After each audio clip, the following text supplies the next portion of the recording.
Cartoons emotional और funny के साथ साथ स्कैरी भी हो सकते हैं, इस बात का अंदाजा हमें पता चला था करेज द कावर्डली डॉग शो के बाद, जो ऐसा यूनिक कार्टून था जो लिटरल नाइटमेयर्स दिया करता था। लेकिन साथ ही साथ ये इतना फनी था कि इसी यूनिक कॉम्बिनेशन की वजह से ये शो बहुत सारे लोगों के बचपन की एक कल्ट क्लासिक टीवी शो है। और आज की इस वीडियो में हम इसी शो के बारे में बहुत कुछ जानने वाले हैं, जैसे कि करेज द कावर्डली डॉग अपने टीवी शो से पहले कहां देखने को मिला था, करेज कौन सी ब्रीड का डॉग है और वो पिंक क्यों है, क्या कनेक्शन है करेज द कावर्डली डॉग के कैरेक्टर्स और फ्रेंड्स के कैरेक्टर्स में, जानेंगे करेज द कावर्डली डॉग के सैड थ्योरी, कुछ रियल लाइफ इंस्पिरेशंस और इसके रिवाइवल की संभावना के बारे में। ये और बहुत कुछ आपका इस वीडियो में इंतजार कर रहे हैं, तो देर किस बात की। हे गाइस, मेरा नाम है पंकज सागर और आपको स्वागत है गेमों को हिंदी की एक और वीडियो में। Now without wasting any more time, let's get started. Courage the cowardly dog creation है जॉन आर डिलवर्थ की, जिन्होंने बेसिकली 1991 में अपनी खुद की एनिमेशन स्टूडियो स्ट्रेच फिल्म्स की शुरुआत की थी और अपने इनिशियल करियर के दौरान उन्होंने एमटीवी के लिए एक स्मार्ट टॉक विद रेजिन नाम का टीवी शो क्रिएट किया था, जिसके पहले ही एपिसोड के अंदर हम एक डिलवर्थ नाम के कैरेक्टर को इंट्रोड्यूस किया जाता है और यही character basically courage the cowardly dog की ओरिजिनल लुक और अपीयरेंस का इंस्पिरेशन बना था। लेकिन करेज द कावर्डली डॉग की पहली शुरुआत इसके अपने 7 मिनट के शॉर्ट फिल्म से हुई थी, जिसका नाम chicken from the outer space था, जिसे जॉन डिलवर्थ ने हैना बार्बरा के साथ बनाया था कार्टून नेटवर्क के लिए। ये पर्टिकुलर 7 मिनट का शॉर्ट सिर्फ और सिर्फ कार्टून नेटवर्क पर पसंद ही नहीं किया गया, बल्कि इस पर्टिकुलर शॉर्ट फिल्म को 68th एकेडमी यानी ऑस्कर अवार्ड के अंदर बेस्ट एनिमेटेड शॉर्ट फिल्म के लिए नॉमिनेट भी किया था। लेकिन ये वॉलेस एंड गॉर्मेट के अ क्लोज शेप से हार गई।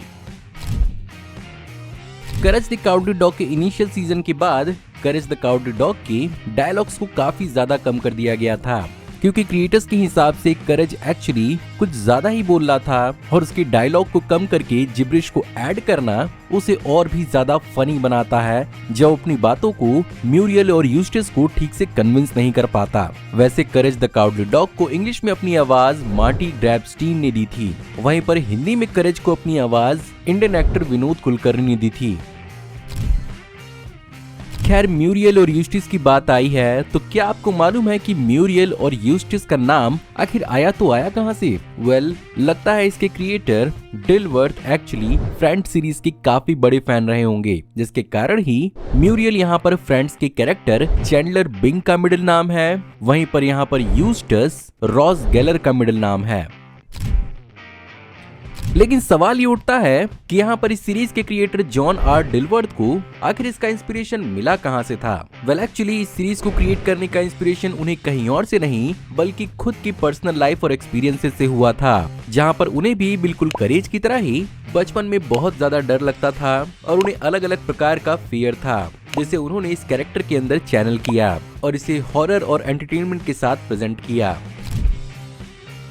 आप में से बहुत सारे लोगों ने शायद ये बात कभी नोटिस नहीं की होगी, बट इस चीज को इंटेंशनल रखा गया था और अब ये चीज मेरे लिए भी सेंस बनाती है, जहां पर जब भी हमें करेज द कावर्डली डॉग को म्यूरियल और यूस्टिस को बचाते या छुड़ाते हुए दिखाया जाता है, एक्चुअली आप एक म्यूजिक सुनते हैं और वो म्यूजिक बेसिकली 1966 की ओरिजिनल मिशन इम्पॉसिबल सीरीज का ही थीम था, जिसे अलग प्रकार से इन एपिसोड्स के लिए प्ले किया जाता था। लेकिन आखिर करेज द कावर्डली डॉग था किस ब्रीड का डॉग? ये एक बीगल डॉग है, जिसे क्रिएटर्स ने कलर पिंक दिया था और इसके पीछे रीजन ये था कि यहाँ पर क्रिएटर्स उसे बेसिकली ईयरी और स्पूकी सीन के अंदर काफी ज्यादा कॉन्ट्रास्ट वे में दिखाना चाहते थे। लेकिन इसके अलावा डिजाइन की बात की जाए तो कई बार ऐसा हुआ है जहां पर इस शो के अंदर कई सारे कैरेक्टर्स को रीयूज किया गया है, जैसे कि इस शो में दिखा हुआ शिप कैप्टन और पुलिसमैन, जहां पर इनके सिर्फ और सिर्फ हेयर कलर को और कपड़ों को चेंज किया गया था, बाकी ये सेम ही थे। बात करें अगर इंग्लिश में ही म्यूरियल और यूस्टस के वॉइस एक्टर्स की, तो यहाँ पर शुरुआत में यूस्टस को लियोनेल विल्सन ने अपनी आवाज दी थी, लेकिन एक वक्त आने के बाद उनकी तबीयत खराब होने लगी, जिसके कारण उन्हें आर्थर एंडरसन से रिप्लेस किया गया। वहीं पर म्यूरियल को अपनी आवाज थिया वाइट ने दी थी, जो बहुत सारे एनिमेटेड टीवी शोज के अंदर अपनी आवाज दे चुकी हैं।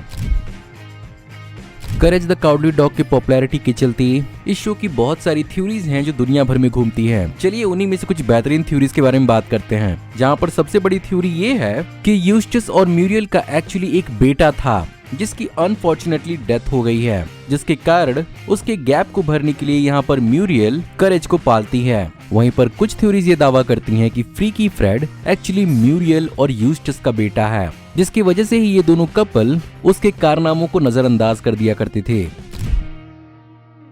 इसके अलावा एक और सबसे पॉपुलर थ्योरी ये है कि एक्चुअली सब कुछ नॉर्मल है, बस यहाँ पर करेज एक्चुअली ओवर रिएक्ट कर रहा है और ये सब कुछ उसकी इमेजिनेशन है, जहाँ पर स्पेसिफिकली करेज बेसिकली एक बहुत ही डरपोक डॉग है और ये शो पूरा का पूरा उसी की परसेप्शन से दिखाया गया है।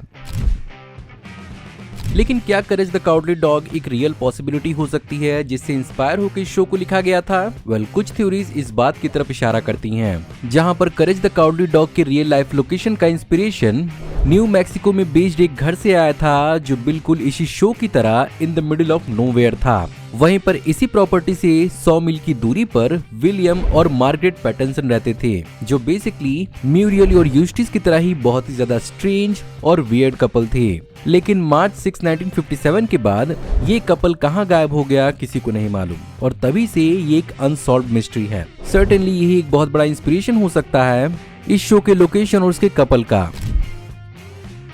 इसके अलावा फाइनली इसकी 2021 में ऑफिशियल मूवी रिलीज हुई, जहां पर इसका क्रॉसओवर हुआ स्कूबी डू के साथ और इनकी मूवी रिलीज हुई straight out of nowhere Scooby Doo meets Courage the Cowardly Dog, जहां पर ये लास्ट रोल था एक्ट्रेस थिया वॉइट का, जिन्होंने म्यूरियल को अपनी आवाज दी थी। ओरिजिनली इस फिल्म से पहले इस मूवी का प्लॉट बेसिकली हिस्सा होने वाला था Scooby Doo and Guess Who series का, जिसके अंदर Courage the Cowardly Dog basically एक गेस्ट अपीयरेंस देता, बट इसे बाद में एक फुल फ्लैश्ड मूवी बनाया गया। इसके अलावा फाइनली अगर बात की जाए इसके पॉसिबल रिवाइवल्स की, तो यहाँ पर इनिशियली साल 2012 में इस चीज की प्लानिंग की जा रही थी, जहाँ पर करेज द काउडली डॉग को 3D अवतार में डेवलप किया जा रहा था और साल 2014 में रिलीज किया गया द फॉग ऑफ करेज। लेकिन यहाँ पर जॉन आर डिलवर्थ बेसिकली करेज की ओरिजिन्स को एक्सप्लोर करना चाहते थे, जिसके कारण वो बिफोर करेज नाम की एक टीवी सीरीज पर काम कर रहे थे। लेकिन फिलहाल साल 2020 आते आते उन्होंने इस बात को हिंट किया था कि वो प्रोजेक्ट बेसिकली अभी कुछ और बन चुका है, बट सैडली साल 2022 तक कार्टून नेटवर्क ने इसके प्लान को कैंसिल कर दिया और अभी इसके फ्यूचर की कोई कंफर्मेशन नहीं आई है। सो गाइज ये थी आज की वीडियो। मैं उम्मीद करता हूँ आपको आज की वीडियो पसंद जरूर आई होगी और अगर आपको आज की वीडियो पसंद आई हो तो प्लीज वीडियो को लाइक जरूर करिएगा। कमेंट्स में आप बताइए कि आप करेज द काउडली डॉग के बारे में और क्या क्या जानते हैं और आप कौन कौन से टॉपिक्स को इस चैनल पर देखना चाहते हैं। अगर आप इस चैनल पर नए हैं तो इस चैनल को प्लीज सब्सक्राइब कर लीजिए, क्योंकि हम ऐसी औसम वीडियो इस चैनल पर लाते रहते हैं। मैं जल्दी ही आपको एक नए वीडियो में देखने को मिलूंगा, तब तक आप हमारी इन वीडियोस को एंजॉय कर सकते हैं। Thank you for watching, see you in the next video, till then take care, good bye.